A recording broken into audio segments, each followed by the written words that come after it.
Bretagne 5, l'invité de la matinale, avec la boulangerie-pâtisserie d'Élise des Anges à Pommerais.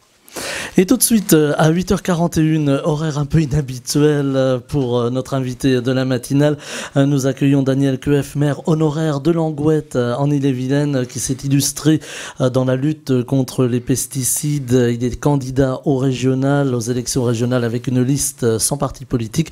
Il nous a rejoint au micro de Bretagne 5 après quelques pérégrinations sur la route. Bonjour Daniel Queff. Oui, bonjour, merci de me recevoir. Alors voilà, on va faire comme si vous n'aviez pas de retard, hein. On avait plein de choses à vous dire et on va commencer tout de suite par cette candidature au régional. Qu'est-ce qui vous a motivé, Daniel Queff, pour y aller ? Écoutez, j'ai considéré, après, si vous voulez, avoir fait 21 ans de mandat de maire, que, après tout, même si ça avait été difficile, j'avais réussi à peu près à faire de l'écologie pratique, de l'écologie sociale. La première cantine 100% bio de France, c'est à Langouette. Les premiers lotissements hameaux écologiques, c'est aussi, de Bretagne en tout cas, c'est aussi à Langouette. La première production d'énergie photovoltaïque, c'est également dans la commune, etc., etc. Et il y a quelques années de ça, 3 ans de ça, je m'aperçois que, en fait, un peu partout, les maladies professionnelles des agriculteurs sont aussi les maladies des riverains. Et comment être qualifié partout dans la presse nationale, internationale, comme étant un village 100% écolo, alors que nous avons un problème majeur de santé publique. Et donc, je décide de m'attacher à ce problème des pesticides. Et là, il arrive une chose incroyable, extraordinaire, non prévue évidemment, qui est que le monde agricole n'accepte pas du tout cette question, n'accepte pas non plus l'arrêté que je prends de distance d'éloignement des pesticides, même si j'avais proposé au monde agricole de prendre en charge 100% de des frais liés à mon arrêté. Et puis j'ai créé un bouquin pour expliquer ça en disant mais écoutez, paysans, on vous aime, quoi. Ce que je mets en cause ces produits, jamais je n'ai mis en cause les agriculteurs. Et mon livre sort aux éditions indigènes qui ont édité Stéphane Hessel. Et puis là je vais un peu partout en Bretagne. Je suis accueilli vraiment très très bien. Je vais sur la plage d'Illion, je vais également à la mairie de Paris. Je suis accueilli comme une rockstar. Il y a des standing ovations, etc. Et à la fin, il y a des discours, si vous voulez, des discours d'écologistes, des discours sur le monde agricole en général, qui me gênent beaucoup. C'est-à-dire que là, je vois qu'il y a une sorte de conflit permanent qui se met en place en Bretagne, les uns contre les autres, l'écologie contre le reste de la société. Et ça m'inquiète beaucoup, parce que c'est pas la société fraternelle que j'imagine en Bretagne du tout. Et puis je suis inquiet parce que surtout ce type de conflit, ce type de posture les uns contre les autres ne fait pas avancer les questions écologiques, alors que nous avons à affronter, en Bretagne comme ailleurs, mais nous avons à affronter un nouveau dictateur aujourd'hui qui est le climat, et qui va nous imposer un certain nombre de choses, et vaut mieux franchement se retrousser les manches pour affronter les défis d'aujourd'hui et de demain, plutôt que de se combattre à travers ou par l'intermédiaire de partis politiques. Voilà donc ce qui vous a motivé pour y aller, comme l'on dit, à ces élections régionales. Daniel Queff, vous parliez du monde agricole qui semble assez irréconciliable. On a de côté le monde des paysans bio, hein, en tout cas, qui ont choisi de faire du bio, et puis le monde des paysans traditionnels, on dit conventionnels aujourd'hui. Est-ce que vous imaginez qu'un jour on puisse les faire discuter, dialoguer entre eux ? Moi, je suis persuadé, ayant été maire d'une commune rurale et connaissant très bien les agriculteurs, qu'il n'y a pas de problème du tout entre les agriculteurs et la société. Évidemment, certains tentent de le faire croire. Il y a cette invention d'agribashing qui fait croire que nous sommes en train de montrer du doigt les agriculteurs, etc., ce qui n'est pas le cas du tout. Mais vraiment pas le cas. Je crois que notre Bretagne aime beaucoup ses agriculteurs. Par contre, on sait aussi que les agriculteurs ont été amenés, conduits, poussés, formés à utiliser en particulier des pesticides, mais aussi à faire du remembrement qui a, dans certaines régions, dans certains coins de Bretagne, complètement abattu jusqu'à 100% des bocagères, par exemple. Donc ça, on a poussé les agriculteurs dans ce modèle-là, on les a formés. Alors Maintenant, on leur dit, il faudrait peut-être revenir en arrière, pas en arrière d'ailleurs, il faudrait faire autrement. Donc c'est un peu compliqué pour eux quand même. Donc il faut aider le monde agricole à une transition. C'est nous qui les avons mis dans cette situation. La société leur a demandé de faire comme ils font, et ils le font très bien. Maintenant, il faut, nous dit-on, on leur dit de changer les choses. Mais ce ne sont pas, ce sont les agriculteurs qui vont trouver des solutions. Hein. C'est eux les agriculteurs. Donc à partir du moment où on leur fait confiance et à partir du moment où on leur fixe un cap, je suis persuadé que les Bretons, comme toujours, vont réussir à aller vers ce cap. Alors, vous avez dans votre déclaration de campagne, en tout cas de lancement de campagne, dit que vous vouliez vous rapprocher d'un modèle qui serait un petit peu à la façon du CELIB. Alors le CELIB, c'était le comité d'études et de liaison des intérêts bretons, lancé dans les années 50, qui avait pour idée de faire émerger un petit peu la Bretagne, que l'on avait laissé un petit peu au bout de la carte là-bas. Est-ce que ce modèle est encore applicable aujourd'hui, ou est-ce qu'il faut évidemment lui apporter la modernité? Oui, en 1951, des intellectuels, des paysans, des chefs d'entreprise, des universitaires, des élus constatent quand même la situation de la Bretagne, une grande misère agricole, un exode rural absolument effrayant, pas d'industrie, pas d'infrastructures routières, et ces gens décident une chose incroyable. Ils décident de mettre leurs opinions politiques dans leur poche, de laisser leur posture politique dans leur poche, et de travailler ensemble à trouver des solutions pour la Bretagne. Ça a été le premier mouvement régionaliste de France, des gens qui se sont dit on va aller faire un lobby, alors à l'époque à Paris. Et donc là il y avait des indépendantistes, des gaullistes, des démocrates chrétiens, des socialistes, il n'y avait pas d'écologistes à l'époque parce que ça n'existait pas, et ils se sont retroussés les manches. Donc c'est cet esprit que je veux retrouver, parce que bien entendu les objectifs sont complètement différents. Nous avons aujourd'hui à affronter des problématiques climatiques, des problématiques de réchauffement, des problématiques de changement de biodiversité, donc d'agriculture. Nous avons des gros soucis à affronter qui sont encore devant nous. La Covid-19 en est un des tristes éléments. Donc franchement, autant se retrousser les manches, autant retrouver l'esprit du CELIB. Et les gens que j'ai regroupés autour de ma liste Bretagne ma vie, ce sont justement des gens qui se disent, bon, on est d'accord de se réunir pour trouver des solutions ensemble. Si vous nous proposez de nous retrouver derrière une étiquette politique un jour ou l'autre, c'est non. Si vous êtes en train de créer un nouveau parti politique, c'est non. Donc, vous voyez, ça rassemble des gens très différents et surtout des gens dont les différences vont faire la Bretagne, parce que c'est sur ces différences-là, différences d'approche, j'entends, que l'on va trouver des solutions.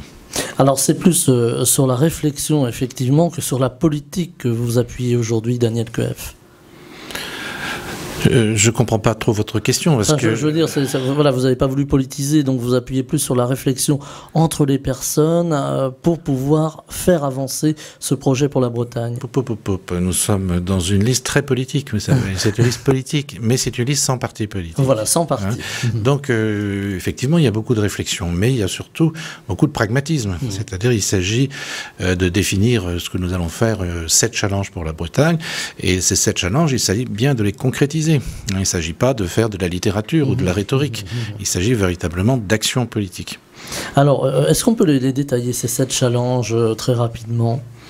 Bon, ça serait un peu long parce qu'il se trouve sur notre site aujourd'hui dans le détail, dans le menu détail, mais je peux dire par exemple que nous allons avoir un cap sur le plan économique important. Aujourd'hui, si vous allez en Bretagne, vous questionnez n'importe quel chef d'entreprise, collectivité, association, vous leur demandez mais quel est le cap, quel est donc le cap économique de la Bretagne? Personne ne saura vous répondre. Il n'y a pas de cap.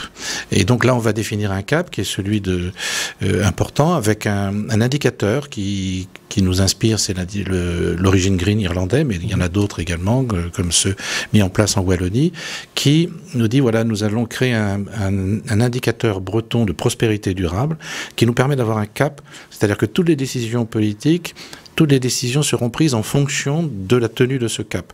Est-ce que l'on peut avoir une économie, par exemple, qui ait peu ou pas d'impact négatif sur la biodiversité, la santé et l'emploi?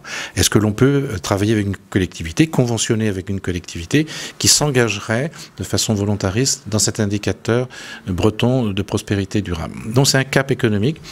Déjà en Bretagne, il y a plein d'initiatives dans ce sens. Il y a des entreprises tout à fait inventives, tout à fait résilientes. Il y a des entreprises qui, par exemple, sont en recherche appliquée appliquer, cherchent des nouvelles matières premières. Donc c'est sur ces entreprises émergentes, nombreuses en Bretagne, que nous allons fonder les bases de l'économie de demain en Bretagne. On avait perdu de vue un peu les atouts de la Bretagne au fil du temps, depuis le Célib finalement. Les atouts de la Bretagne sont énormes. Ils sont parfois oubliés, par exemple sur la question maritime. Comment se fait-il que la Bretagne, qui a tant d'atouts sur le plan maritime, ait tant d'actions sur le plan maritime? Donc nous avons à réinventer, je dirais, un espoir, une aspiration. Nous devons regarder vers la mer à nouveau, plutôt que de regarder vers Paris.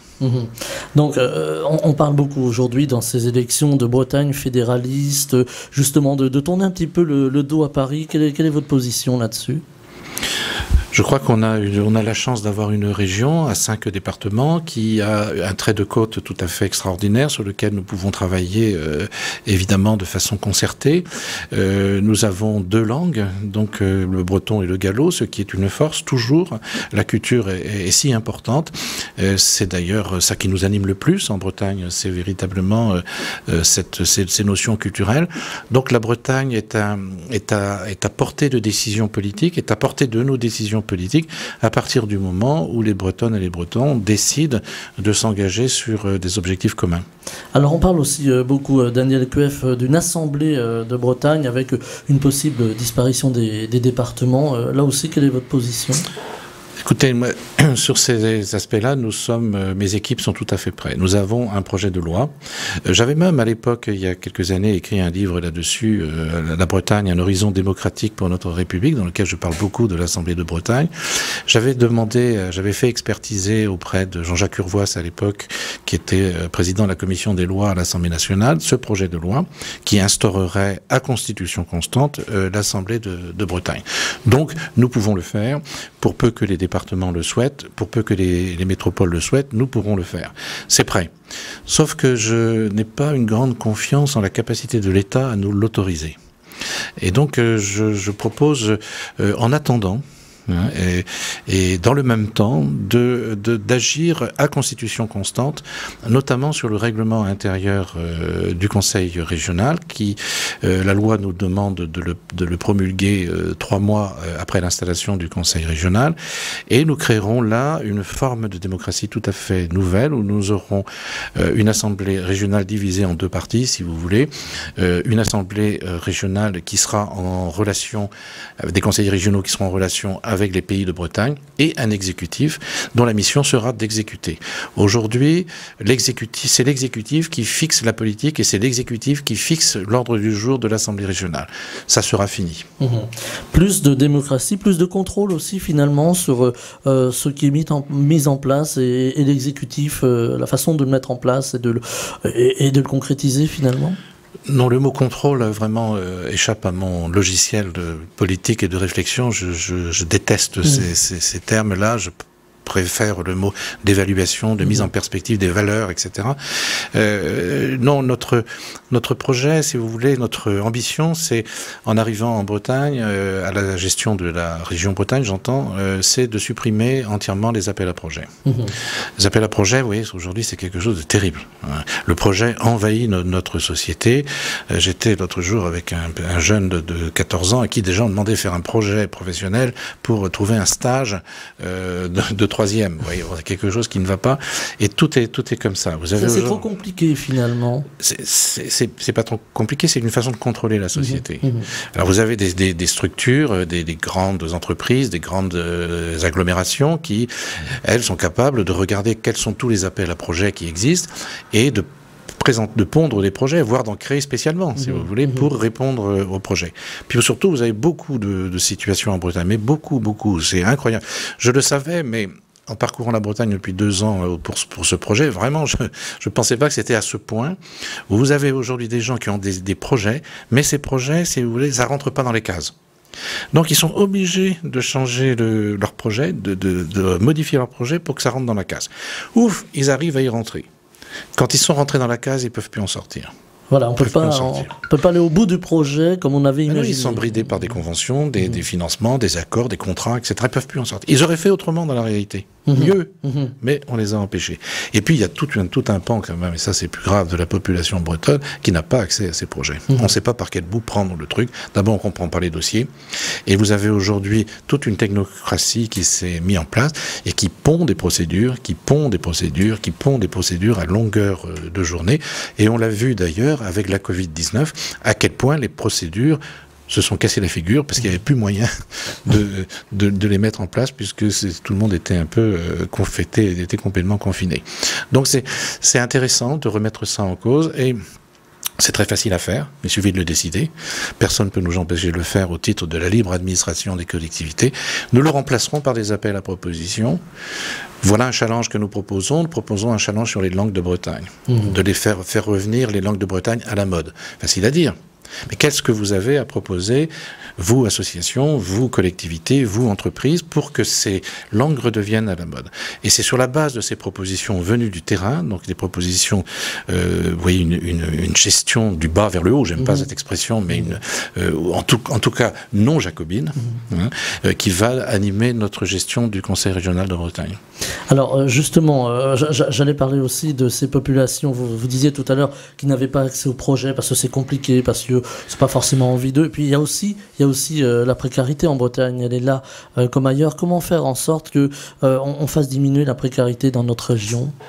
Écoutez, la première action que nous mettrons en place, elles sont toutes là, au même niveau de priorité, mais celle-là sera mise en place immédiatement, c'est un plan de refus de la misère en Bretagne.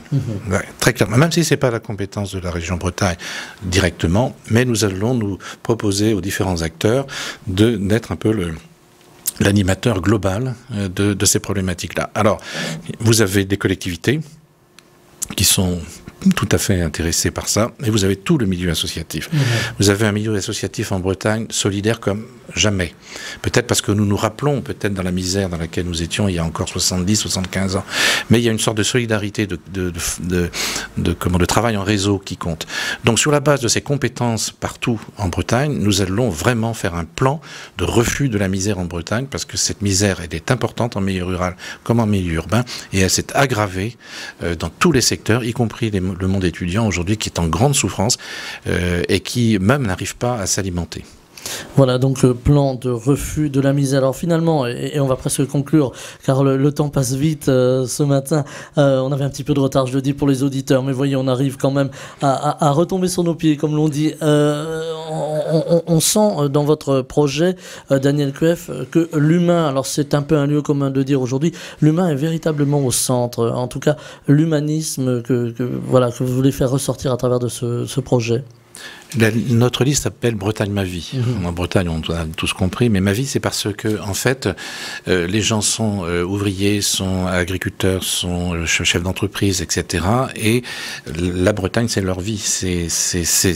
Bretagne, c'est ma vie, en quelque sorte, que je sois chef d'entreprise, agriculteur, commerçant, industriel, etc. Donc, c'est ça que l'on veut dire, effectivement, avec le nom de cette liste, qui, effectivement, a une coloration humaniste et bretonne importante.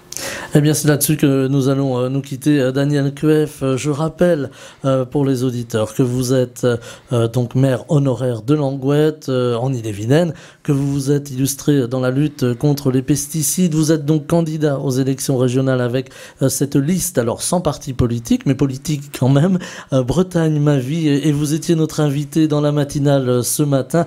Je vous en remercie, Daniel Cueff, je vous souhaite une très belle journée. Merci. Bretagne 5 matin, Stéphane Hamon.